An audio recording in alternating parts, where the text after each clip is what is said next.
Top ട്യൂഷന്റെ biology ട്യൂട്ടോറിയലിലേക്ക് എല്ലാവർക്കും സ്വാഗതം. ഇന്നത്തെ ക്ലാസ്സിൽ നമ്മൾ പഠിക്കാൻ പോകുന്നത് ചാപ്റ്റർ 5 ഇമ്മ്യൂണിറ്റി ആൻഡ് ഹെൽത്ത് കെയറിൽ വരുന്ന ഫോക്കസ്ഡ് ക്വസ്റ്റ്യൻസുകളാണ്.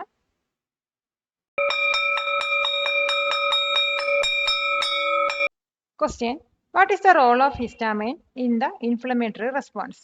ഇൻഫ്ലമേറ്ററി റെസ്പോൺസിൽ ഹിസ്റ്റാമൈൻ്റെ റോള് എന്താണ്? നമ്മുടെ ശരീരത്തിലുള്ള ഇൻജോർഡ് ഏരിയയിലുള്ള സെൽസ് റിലീസ് ചെയ്യുന്ന ഒരു കെമിക്കലാണ് ഹിസ്റ്റാമൈൻ എന്ന് പറയുന്നത്. ഇതിന്റെ മെയിൻ റോൾ എന്ന് പറയുന്നത് ബ്ലഡ് വെസൽസിനെ ഡൈലേറ്റ് ചെയ്യുക അല്ലെങ്കിൽ വൈഡൻ ചെയ്യുകയാണ്. ഈ ഒരു ഹിസ്റ്റാമൈൻ വന്നിട്ട് എഫക്റ്റഡ് ഏരിയയിലോട്ട് കൂടുതൽ ബ്ലഡ് ഫ്ലോ ഇൻക്രീസ് ചെയ്യും. ഈ ഒരു ബ്ലഡ് ഫ്ലോ വന്നിട്ട് വൈറ്റ് ബ്ലഡ് സെൽസും അതുപോലെ തന്നെ പ്ലാസ്മേന്റെയും അളവ് കൂടുതലായിട്ട് ഈ ഒരു ഇൻജോർഡ് ഏരിയയിൽ ഫ്ലോ ചെയ്യാൻ ഹെൽപ്പ് ചെയ്യുന്നു. അതോടൊപ്പം തന്നെ ഈ ഒരു വൈറ്റ് ബ്ലഡ് സെൽസും പ്ലാസ്മയൊക്കെ ഇൻഫെക്ഷൻ എഗെയിൻസ്റ്റ് ആയിട്ട് ഫൈറ്റ് ചെയ്യുകയും നമ്മുടെ ശരീരത്തിൽ ഉണ്ടായിരുന്ന ആ ഒരു മുറിവ് പെട്ടെന്ന് ഹീൽ ചെയ്യാനും ഹെൽപ്പ് ചെയ്യുന്നു. അപ്പോൾ ഇതിന് ആൻസർ നമുക്ക് എങ്ങനെ എഴുതാൻ നോക്കാം. Histamine is a chemical released by cells at an injured site. Its main role is to dilate or widen the blood vessels. This increases blood flow to the affected area. Increased blood flow brings more white blood cells and plasma to fight infection and help in healing. Question: How does the skin act as a first line of defense? എങ്ങനെയാണ് skin first line of defence ആയിട്ട് act ചെയ്യുന്നത്? ഇപ്പൊ നമ്മുടെ ശരീരത്തിലുള്ള largest organ ആണ് skin എന്ന് പറയുന്നത്. അപ്പൊ ഇത് പാത്തോജൻസിനെ നമ്മുടെ ശരീരത്തിൽ കയറാതിരിക്കാൻ അല്ലെങ്കിൽ പാത്തോജൻസിന് എഗെയിൻസ്റ്റ് ആയിട്ട് ഒരു ഫിസിക്കൽ ബാരിയർ ആയിട്ടാണ് ഫോം ചെയ്തിരിക്കുന്നത്. ഇപ്പൊ നമ്മുടെ സ്കിന്നിന്റെ ഔട്ടർ ലെയർ എന്ന് പറയുന്നത് നല്ല ടഫാണ്. അപ്പൊ ഇത് വന്നിട്ട് ജെംസ് ഒക്കെ നമ്മുടെ ശരീരത്തിൽ എൻ്റർ ചെയ്യുന്നതിലും പ്രിവെന്റ് ചെയ്യുന്നു. പിന്നെ സ്കിന്നിനകത്ത് നമ്മുടെ ഓയിലും അതുപോലെ സ്വെറ്റൊക്കെ സെക്രീറ്റ് ചെയ്യാനുള്ള ഗ്ലാൻസുകളുണ്ട്. ഈ ഒരു സെക്രീഷൻസ് വന്നിട്ട് നമ്മുടെ സ്കിന്നിനെ കുറച്ച് അസിഡിക് ആയിട്ട് മാറ്റുന്നു. അതുമൂലം ഇതിലോട്ട് ജെംസ് വരാൻ വളരെയധികം ചാൻസുകളുണ്ട്. അപ്പം ആൻസർ നമുക്ക് എങ്ങനെ എഴുതാമെന്ന് നോക്കാം. The skin is the body's largest organ and forms a physical barrier against pathogens. The outer layer is tough and prevents germs from entering the body. The skin also has glands that secrete sweat and oil, that is sebum. These secretions make the skin slightly acidic, which can inhibit the growth of many germs. Question: How does blood clotting help in immunity? Blood clotting എങ്ങനെയാണ് ഇമ്മ്യൂണിറ്റിക്ക് help ചെയ്യുന്നത്? Blood clotting എന്ന് പറയുന്നത് ഒരു important ആയിട്ടുള്ള defence mechanism ആണ്. അപ്പോൾ നമ്മുടെ ശരീരത്തിൽ എന്തെങ്കിലും മുറിവ് ഉണ്ടായിക്കഴിഞ്ഞാൽ അവിടെ ബ്ലഡ് ലോസ് ഉണ്ടാവും. അപ്പോൾ ഈ ഒരു ക്ലോട്ടിംഗ് വന്നിട്ട് ആ ഒരു ബ്ലഡ് ലോസ് സ്റ്റോപ്പ് ചെയ്യുന്നു. അത് മാത്രമല്ല ഇതൊരു ഫിസിക്കൽ ബാരിയർ ആയിട്ടാണ് ആക്ട് ചെയ്യുന്നത്. അതായത് നമ്മുടെ ശരീരത്തിൽ ഉണ്ടാകുന്ന മുറിവിനെ ഇത് സീൽ ചെയ്ത് വെച്ചിട്ട് നമ്മുടെ ഈ ഒരു ബ്രോക്കൺ സ്കിന്നിലൂടെ ബ്ലഡ് സ്ട്രീമിലോട്ട് പാത്തോജൻസ് എൻ്റർ ചെയ്യുന്നതിൽ ഇത് പ്രിവെന്റ് ചെയ്യുകയും ചെയ്യുന്നു. അപ്പം ആൻസർ നമുക്ക് എങ്ങനെ എഴുതാൻ നോക്കാം. Blood clotting is an important defense mechanism that happens when we get a wound. It forms a plug to stop the loss of blood from the body. This clot also acts as a physical barrier. It seals the wound and prevents pathogens from entering the bloodstream through the broken skin. Question: Where do T lymphocytes and B lymphocytes mature? എവിടെ വെച്ചിട്ടാണ് T lymphocytesഉം B lymphocytesഉം mature ആവുന്നത്? ഇപ്പൊ രണ്ടും, അതായത് T ലിംഫോസൈറ്റ്സും B ലിംഫോസൈറ്റ്സും produce ചെയ്യുന്നത് bone മാരോയിലാണ്. പക്ഷെ അവ mature ചെയ്യുന്നത് ഡിഫറെന്റ് പ്ലേസസിലാണ്. അതായത് ബി ലിംഫോസൈറ്റ്സ് വന്നിട്ട് ബോൺ മാരോയിൽ വെച്ചിട്ട് തന്നെയാണ് കംപ്ലീറ്റ് ആയിട്ട് മെച്യൂർ ആവുന്നത്. അതേസമയം ടി ലിംഫോസൈറ്റ്സ് വന്നിട്ട് ബോൺ മാരോയിൽ നിന്നും തൈമസ് ഗ്ലാൻഡിലോട്ട് ട്രാവൽ ചെയ്തിട്ട് അവിടെ വെച്ചിട്ടാണ് അത് മെച്യൂർ ആവുന്നത്. പിന്നെ ആൻസർ നമുക്ക് എങ്ങനെ എഴുതാൻ നോക്കാം. Both T lymphocytes and B lymphocytes are produced in the bone marrow. However, they mature in different places. B lymphocytes complete their maturation in the bone marrow itself. T lymphocytes travel from the bone marrow to the thymus gland where they mature. കൊടുക്കും തോറും ഏറിടും വിദ്യ തന്നെ മഹാധനം. ഈ video ഉപകാരപ്പെട്ടുവെങ്കിൽ share ചെയ്യൂ, like ചെയ്യൂ. Question: What are antibodies? Antibodies പറഞ്ഞാൽ എന്താണ്? B lymphocytes produce ചെയ്യുന്ന Y-shaped proteins ആണ് ആന്റിബോഡീസ് എന്ന് പറയുന്നത്. ഇത് വന്നിട്ട് അക്യൂർഡ് ഇമ്മ്യൂൺ സിസ്റ്റത്തിന്റെ ഒരു കീ പാർട്ടാണ്. ഈ ആന്റിബോഡീസ് ഒക്കെ പ്രൊഡ്യൂസ് ചെയ്യുന്നത് സ്പെസിഫിക് ആന്റിജന്റെ റെസ്പോൺസിന്റെ അടിസ്ഥാനത്തിലാണ്. അപ്പൊ ആന്റിബോഡീസ് ആന്റിജൻസുമായിട്ട് ബൈൻഡ് ചെയ്തിട്ടാണ് വർക്ക് ചെയ്യുന്നത്. അപ്പൊ ആൻസർ നമുക്ക് എങ്ങനെ വിശദീകരിച്ച് എഴുതാൻ നോക്കാം. Antibodies are Y-shaped proteins produced by B lymphocytes. They are a key part of the acquired immune system. They are produced in response to a specific antigen. Antibodies bind to antigens and mark them for destruction by other immune cells. Question: what are the different types of components used in vaccines? വാക്സിൻസിൽ use ചെയ്തിട്ടുള്ള different types of components ഏതൊക്കെയാണ്? ഇപ്പോൾ vaccines വന്നിട്ട് different components use ചെയ്തിട്ടാണ് ഉണ്ടാക്കിയിരിക്കുന്നത്. അതായത് OPV vaccine എടുക്കുകയാണെങ്കിൽ ഇത് പോളിയോക്കെയാണ് യൂസ് ചെയ്യുന്നത്. ഇതിനകത്ത് ജീവനുള്ള പക്ഷെ വീക്കായിട്ടുള്ള പാത്തോജൻസ് ആണ് ഉള്ളത്. പിന്നെ വരുന്നത് ഫ്ലൂ ഷോട്ട് ആണ്. അപ്പോൾ ഇതിനകത്ത് ജീവനില്ലാത്ത അല്ലെങ്കിൽ ഇനാക്ടിവേറ്റഡ് ആയിട്ടുള്ള പാത്തോജൻസ് ആണ് ഉള്ളത്. പിന്നെ വരുന്നത് HPV വാക്സിൻ ആണ്. HPV വാക്സിനകത്ത് പ്രോട്ടീൻ പോലെയുള്ള പാത്തോജൻ്റെ സ്പെസിഫിക് പാർട്സ് ആണ് കണ്ടെയ്ൻ ചെയ്തിട്ടുള്ളത്. പിന്നെ എടുക്കുകയാണെങ്കിൽ പുതിയ വാക്സിൻസ് ഒക്കെ എടുക്കുകയാണെങ്കിൽ COVID-19 ആണ്. അപ്പോൾ COVID-19 പാത്തോജൻ്റെ ജെനറ്റിക് മെറ്റീരിയൽ അതായത് mRNA ആണ് യൂസ് ചെയ്തിട്ടുള്ളത്. പിന്നെ ആൻസർ നമുക്ക് എങ്ങനെ എഴുതാൻ നോക്കാം. Vaccines can be made from different components. Some vaccines like OPV for polio contain live but weakened pathogens. Some, like the flu shot, contain killed or inactivated pathogens. Others, like the HPV vaccine, contain only specific parts of the pathogen, such as protein. Newer vaccines, like some for COVID-19, use the genetic material mRNA of the pathogen. Question: how is AIDS transmitted from person to person? എങ്ങനെയാണ് AIDS ഒരു വ്യക്തിയിൽ നിന്നും മറ്റൊരു വ്യക്തിയിലേക്ക് transmit ചെയ്യുന്നത്? ഇപ്പൊ AIDS cos ചെയ്യുന്നത് HIV virus മൂലമാണ്. അപ്പൊ ഈ ഒരു വൈറസ് വന്നിട്ട് ഇൻഫെക്ട് ചെയ്തിട്ടുള്ള പേഴ്സണിന്റെ ബോഡി ഫ്ലൂയിഡ്സിലാണ് കാണപ്പെടുന്നത്. ഇത് മെയിൻ ആയിട്ട് ട്രാൻസ്മിറ്റ് ചെയ്യുന്നത് അൺപ്രൊട്ടക്റ്റഡ് ആയിട്ടുള്ള സെക്ഷൽ കോണ്ടാക്ട് മൂലമാണ്. അത് മാത്രമല്ല, നമ്മൾ ഡ്രഗ്സ് ഒക്കെ ഇൻജെക്ട് ചെയ്യാൻ യൂസ് ചെയ്യുന്ന നീഡിൽസ് ഷെയർ ചെയ്യുന്നത് മൂലവും ഇത് ട്രാൻസ്മിറ്റ് ചെയ്യും. പിന്നെ വന്നിട്ട് ഈ ഒരു എയ്ഡ്സ് അസുഖം വന്നിട്ട് ഒരു മദറിനെ ഇൻഫെക്ട് ചെയ്തിട്ടുണ്ടെങ്കിൽ അത് അതിന്റെ ബേബിയിലോട്ടും ട്രാൻസ്ഫർ ആകും. അതായത് പ്രഗ്നൻസി വഴിയോ അല്ലെങ്കിൽ ചൈൽഡ് ബർത്ത് വഴിയോ അല്ലെങ്കിൽ ബ്രസ്റ്റ് ഫീഡിങ് വഴിയോ അത് ട്രാൻസ്മിറ്റ് ചെയ്യാൻ ചാൻസ് ഉണ്ട്. അതിന് ആൻസർ നമുക്ക് ഇങ്ങനെ എഴുതാൻ നോക്കാം. AIDS is caused by the HIV virus, which is found in certain body fluids of an infected person. It is primarily transmitted through unprotected sexual contact. It can also be transmitted by sharing needles used for injecting drugs. An infected mother can also pass the virus to her baby during pregnancy, childbirth, or breastfeeding. Question: what are the main symptoms of tuberculosis? Tuberculosis-ന്റെ main symptoms എന്തൊക്കെയാണ്? ട്യൂബർകുലോസിസിന്റെ main symptom എന്ന് പറയുന്നത് 2 ആഴ്ചയിൽ കൂടുതൽ നിലനിൽക്കുന്ന കഠിനമായ ചുമയാണ്. മറ്റ് symptoms എന്ന് പറയുന്നത് രാത്രിയിൽ കാണപ്പെടുന്ന പനി അല്ലെങ്കിൽ നൈറ്റ് സ്വെറ്റ്സ് ഒക്കെയാണ്. അത് മാത്രമല്ല വെയിറ്റ് ലോസ്, അതുപോലെ തന്നെ ലോസ് ഓഫ് അപ്പറ്റൈറ്റ് ഒക്കെ ഇതിന്റെ സിംറ്റംസ് ആണ്. അപ്പോൾ ആൻസർ നമുക്ക് എങ്ങനെ എഴുതാൻ നോക്കാം. The main symptom of TB is a persistent cough that lasts for more than 2 weeks. Other symptoms include fever, especially at night, and night sweats. A person with TB may also experience weight loss and a loss of appetite. In some cases, there may be blood in the sputum. High school വിദ്യാർത്ഥികൾക്കായി ചെറിയ batch സൈസിലുള്ള tuition ക്ലാസുകളിലൂടെ മികച്ച വിജയം നേടാൻ ഇന്ന് തന്നെ top tuition സെന്ററിൽ join ചെയ്യൂ. Question: name 3 different systems of medical treatment. Medical ട്രീറ്റ്മെന്റിൽ വരുന്ന 3 ഡിഫറെന്റ് സിസ്റ്റംസ് നെയിം ചെയ്യുക. അപ്പോൾ മെഡിക്കൽ ട്രീറ്റ്മെന്റിൽ വരുന്ന 3 ഡിഫറെന്റ് സിസ്റ്റംസ് എന്ന് പറയുന്നത് ആദ്യത്തെ മോഡേൺ മെഡിസിൻ അല്ലെങ്കിൽ അലോപ്പതിയാണ്. അപ്പോൾ ഇതിനകത്ത് സയന്റിഫിക് റിസർച്ചും ടെസ്റ്റിന്റെയും അടിസ്ഥാനത്തിലായിരിക്കും ട്രീറ്റ്മെന്റ് ചെയ്യുന്നത്. പിന്നെ വരുന്നത് ആയുർവേദയാണ്. ഇതൊരു ട്രഡീഷണൽ സിസ്റ്റം ഓഫ് മെഡിസിൻ ആണ്. ഇതിനകത്ത് ഹെർബൽ റെമഡീസും അതുപോലെ തന്നെ ലൈഫ് സ്റ്റൈൽ ചേഞ്ചസ് ഒക്കെയാണ് യൂസ് ചെയ്യുന്നത്. മൂന്നാമതായിട്ട് വരുന്നത് ഹോമിയോപ്പതിയാണ്. ഹോമിയോപ്പതി വരുന്ന സിസ്റ്റത്തിനകത്ത് ട്രീറ്റ്മെന്റിന് വേണ്ടിയിട്ട് നാച്ചുറൽ സബ്സ്റ്റൻസസ് ഒക്കെയാണ് യൂസ് ചെയ്യുന്നത്. അപ്പോൾ ഇതിന് ആൻസർ നമുക്ക് എങ്ങനെ എഴുതാൻ നോക്കാം. There are many systems of medical treatment around the world.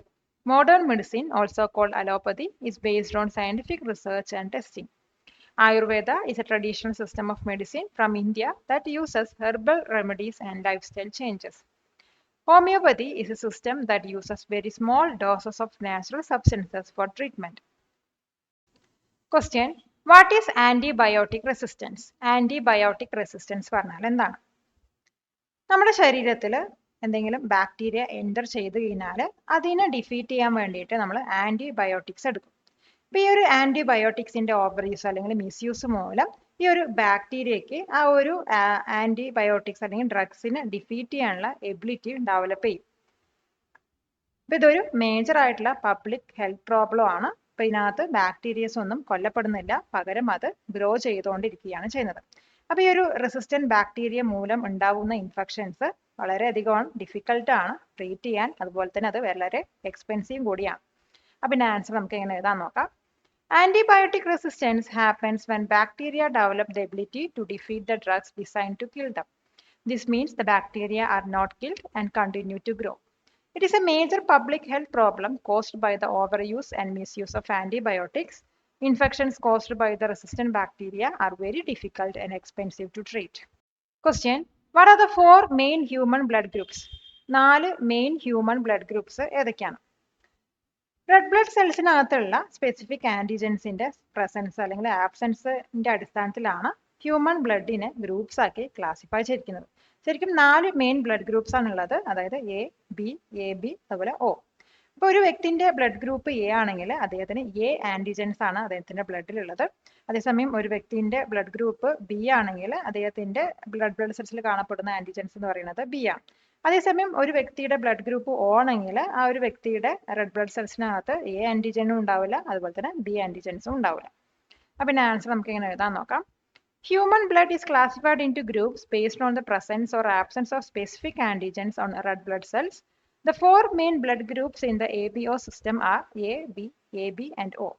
A person with blood group A has A antigens. A person with blood group O has neither A nor B antigens. Question: How do plants defend themselves from pathogens? എങ്ങനെയാണ് plants പാത്തോജൻസിൽ നിന്നും defend ചെയ്യുന്നത്? ഇപ്പോൾ പ്ലാന്റ്സിന് അതിൻ്റെതായ ഒരു immune system തന്നെയുണ്ട് ഡിസീസസിന് against ആയിട്ട് fight ചെയ്യാൻ. പ്ലാന്റ്സിനകത്ത് ഒരു ഫിസിക്കൽ ബാരിയർ ഉണ്ട്. ഇത് വന്നിട്ട് പാത്തോജൻസിനെ സെൽ വോളിലോട്ട് എൻട്രിയിൽ നിന്ന് ബ്ലോക്ക് ചെയ്യുന്നു. ഇപ്പോൾ പ്ലാന്റ്സ് വന്നിട്ട് ഒരു ആന്റി മൈക്രോബൽ കെമിക്കൽസ് പ്രൊഡ്യൂസ് ചെയ്യുന്നുണ്ട്. ഇത് വന്നിട്ട് ജെർംസിന്റെ ഗ്രോത്തിനെ ഇൻഹിബിറ്റ് ചെയ്യുകയും അതിനെ നശിപ്പിക്കുകയാണ് ചെയ്യുന്നത്. അപ്പോൾ ആൻസർ നമുക്ക് എങ്ങനെ എഴുതാൻ നോക്കാം. Plants have their own immune systems to fight diseases. They have physical barriers like a waxy cuticle and a rigid cell wall to block pathogens. They can also produce antimicrobial chemicals to kill or inhibit the growth of germs. Some plants can even isolate an infected area by causing the cells there to die, preventing the spread of the disease. Subscribe to this channel for more videos like this. Question: What are phagocytes? Phagocytes പറഞ്ഞാൽ എന്താണ്? Foreign പാർട്ടിക്കിൾസിൽ നിന്നും ബോഡീനെ protect ചെയ്യുന്ന ഒരു white blood സെല്ലിന്റെ ഒരു ടൈപ്പാണ് phagocytes എന്ന് പറയുന്നത്. ഈ ഒരു പ്രോസസ്സിനെ ഫാഗോസൈറ്റോസിസ് എന്നാണ് പറയുന്നത്.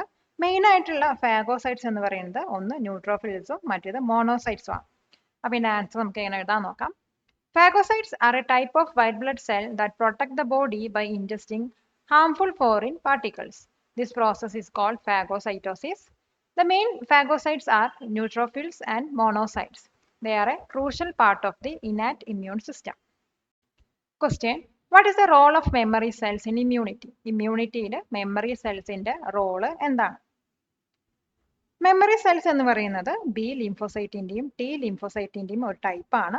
ഇത് ഫോം ചെയ്തിരിക്കുന്നത് ഇൻഫെക്ഷന് ശേഷം അല്ലെങ്കിൽ വാക്സിനേഷന് ശേഷമാണ്. അപ്പോൾ ഈ ഒരു സെൽസ് മെമ്മറി സെൽസ് വന്നിട്ട് ഒരു ഇൻഫെക്ഷൻ കോസ് ചെയ്ത സ്പെസിഫിക് പാത്തോജനെ എപ്പോഴും റിമെമ്പർ ചെയ്ത് വെക്കും. ഇനി ഈ ഒരു സെയിം പാത്തോജൻ തന്നെയാണ് നമ്മുടെ ശരീരത്തിൽ കയറുന്നതെങ്കിൽ ഈ ഒരു മെമ്മറി സെല്ല് പെട്ടെന്ന് അതിനെ റെക്കഗ്നൈസ് ചെയ്തിട്ട് അതിനെ അഗെയിൻസ്റ്റ് ആയിട്ട് ഫൈറ്റ് ചെയ്യാനുള്ള സിഗ്നൽ നൽകും. അപ്പം ഇതിൻ്റെ ആൻസർ നമുക്ക് എങ്ങനെ എഴുതാൻ നോക്കാം. Memory cells are a type of B lymphocyte and T lymphocyte that are formed after an infection or vaccination. They remember the specific pathogen that caused the infection. If the same pathogen enters the body again, the memory cells quickly recognize it. This allows for a much faster and stronger immune response to fight off the disease. Question: What is the importance of the National Immunization Schedule? National Immunization Schedule ന്റെ importance എന്താണ്? ഇപ്പം national immunisation schedule എന്ന് പറയുന്ന time table ആണ്. അപ്പോൾ ഇത് നോക്കിക്കഴിഞ്ഞാൽ പാരൻസിന് അവരുടെ ചിൽഡ്രൻസിന് എപ്പോഴൊക്കെ വാക്സിൻ കൊടുക്കണമെന്ന് പെട്ടെന്ന് മനസ്സിലാവും. ഇതെന്തിനാണ് ഡിസൈൻ ചെയ്ത് വെച്ചിരിക്കുന്നത് വെച്ചാൽ കറക്റ്റ് ഏജിൽ വന്നിട്ട് നമുക്കുണ്ടാവുന്ന ഡിസീസസിനെ പ്രിവെൻറ്റ് ചെയ്യാനും അതിന് അഗെയിൻസ്റ്റ് പ്രൊട്ടക്ഷൻ എടുക്കാനും ഇത് വാക്സിൻസ് ഹെൽപ്പ് ചെയ്യുന്നു. അപ്പോൾ ഈ ഒരു ഷെഡ്യൂൾ ഫോളോ ചെയ്യൽ ഇമ്പോർട്ടൻ്റ് ആണ്. ഇത് വന്നിട്ട് ഇൻഡിവിജ്വൽ ചൈൽഡിനെയും അതുപോലെ തന്നെ കമ്മ്യൂണിറ്റീനെയും ഡിസീസിൽ നിന്നും പ്രൊട്ടക്റ്റ് ചെയ്യാൻ ഹെൽപ്പ് ചെയ്യുന്നു. അപ്പോൾ ഇതിൻ്റെ ആൻസർ നമുക്ക് എങ്ങനെ എഴുതാൻ നോക്കാം. The National Immunization Schedule is a timetable that tells parents when their children should receive specific vaccines. It is designed to provide protection against serious but preventable diseases at the right age. Following this schedule is very important to ensure children develop immunity early in life. It helps to protect both the individual child and the community from outbreaks of disease. Next, നമ്മൾ പഠിക്കാൻ പോകുന്നത് one word questions അല്ലെങ്കിൽ fill in the blanks type questions കളാണ്. Question: The ability of the body to resist and fight off diseases is called dash. Answer: immunity. Next question: The type of immunity that is present from birth is called dash immunity. Answer: innate immunity. Next question: The process by which white blood cells engulf and destroy pathogens is called dash. Answer: phagocytosis. Next question: The proteins produced by B lymphocytes that fight specific antigens are called dash. Answer: antibodies. Next question: T lymphocytes mature in a gland called the dash. Answer: thymus. Next question: An artificial method to gain immunity by introducing a harmless form of pathogen is called dash. Answer: vaccination. Next question: The virus that causes AIDS is called dash. Answer: HIV. Next question: The disease malaria is transmitted by the bite of the female dash mosquito. Answer: Anopheles. Next question: A disease caused by the uncontrolled growth of abnormal cells is called dash. Answer: cancer. Next question: A disease that is passed down from parents to children through genes is called a dash disease. Answer: hereditary. Next question: The first antibiotic to be discovered was dash. Answer: penicillin. Next question: A person with blood group O is often called a universal dash. Answer: donor. Next question: A common bacterial disease that primarily affects the lungs is dash. Answer: tuberculosis. Next question: A common fungal infection of the skin that causes circular rashes is called dash.